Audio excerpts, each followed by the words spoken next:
ನಾನು ಸೌಜನ್ಯಲ ತಾಯಿ ಕುಸುಮಾವತಿ.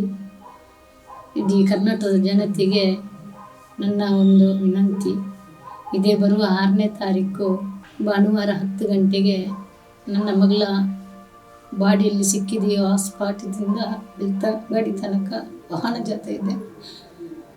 ಈ ಪ್ರತಿಭಟನೆ ಸಭೆಗೆ ಎಲ್ಲರೂ ಕರ್ನಾಟಕದ ಜನತೆ ಇವತ್ತು ಒಟ್ಟುಗೂಡಿ ಈ ಸಭೆಯನ್ನು ಯಶಸ್ವಿಗೊಳಿಸಬೇಕಂತ ನಾನು ವಿನಂತಿ ಮಾಡಿಕೊಳ್ತಿದ್ದೇನೆ. ನಾವು 13 ವರ್ಷದಿಂದ ಹೋರಾಟ ನಿರಂತರವಾಗಿ ಮಾಡ್ತಾ ಬಂದಿದ್ದೇವೆ. ಈ ತಾಯಿಯ ಕೂಗು ಸರ್ಕಾರಕ್ಕೆ ಇನ್ನೂ ಕೂಗು ಕೇಳಿಸ್ತಿಲ್ಲ. ಅದಕ್ಕೋಸ್ಕರ ಇವತ್ತು ಜನತೆಯ ಹತ್ರ ನಾನು ಇವತ್ತು ಕೈ ಮುಗಿದು ಕೇಳ್ತಾ ಇದ್ದೇನೆ, ನೀವು ಈ ಹೋರಾಟದಲ್ಲಿ ಪಾಲ್ಗೊಳ್ಳಿ. ಈ ದೇಶದ ಹೆಣ್ಮಕ್ಳಿಗೆ ನ್ಯಾಯ ಸಿಗುವಂಥ ಒಂದು ಹೋರಾಟವನ್ನು ಇವತ್ತು ನಾವು ನಡೆಸ್ತಾ ಇದ್ದೇವೆ.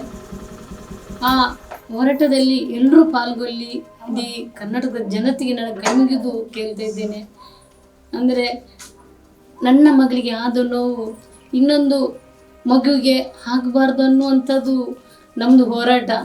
ಇದರಲ್ಲಿ ಎಲ್ಲರೂ ಕರ್ನಾಟಕದ ಜನತೆ ಸೇರಬೇಕು. ನನಗೆ ನ್ಯಾಯ ಕೊಡಿಸುವಂಥ ನೀವು ಪ್ರಯತ್ನ ಮಾಡಬೇಕು. ನನ್ನ ಮಗುವಿಗೆ ನ್ಯಾಯ ಬೇಕು.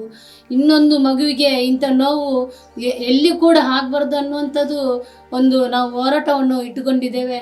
ಅದನ್ನು ಎಲ್ಲರೂ ಇಡೀ ಕರ್ನಾಟಕದ ಜನತೆ ಬಂದು ನಮ್ಮ ಈ ಸಭೆಯನ್ನು ಯಶಸ್ವಿಗೊಳಿಸಬೇಕಾಗಿ ನಾನು ಇವತ್ತು ಕೈ ಮುಗಿದು ನಿಮ್ಮ ಹತ್ರ ಕೇಳ್ತೇನೆ.